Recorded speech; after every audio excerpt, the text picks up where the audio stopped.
Hey guys, Phil here at Woods Tree Farm. Today we're working on irrigation. If you've been following along for a little while, you know that we pump from our pond down there, and we've over the last 2 years have just been using an inexpensive trash pump, a $250 pump, and I built a manifold off of that in the past and split that 2-inch line down into 3/4-inch lines, and then we just ran smaller residential sprinklers off of that.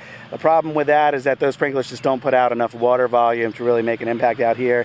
And yes, I know I could use drip irrigation, but I just haven't gotten around to figuring that out yet. So what I have here today is a big 1.5 inch full circle sprinkler here. This sprinkler came with 3 different nozzles. I put the biggest nozzle on it, so that should let out as much water as possible. This is the only sprinkler that we're going to hook up to the pump today. If this works well, I'm going to buy another one of these and I'm going to try it. And then for the sprinkler stand, I just made a little PVC connection here and have it zip tied to a T-post. The only issue I see with this is that it's a little bit wobbly, so we'll see how it works once we fire it up.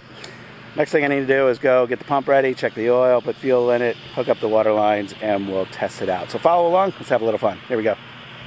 The things are getting dry here in Central Virginia. In the past couple of weeks, we've only gotten about 1/4 inch of rain in the last 2 weeks.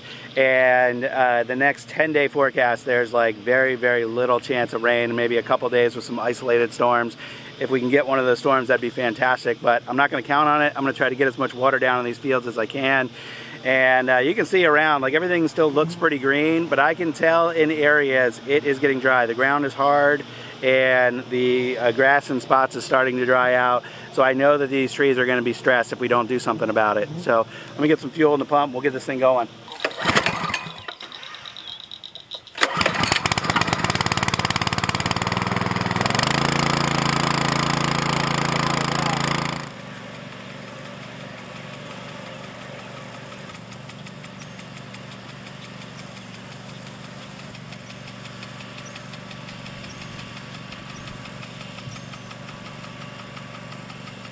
Well, you can see the sprinkler behind me is doing what we want it to do. I don't think it's shooting out as far as it's supposed to be able to if it had higher pressure, but those trash pumps just don't put out a lot of pressure. But it's definitely putting out volume, and that's what we want, and it's definitely covering an area that's bigger than what we would get with our little residential sprinklers. So I'm pleased with that. We're gonna let it run until it runs out of fuel. I got some other jobs to do around the farm. The only thing I'm unsure of right now is whether it is going to get clogged with pond sludge.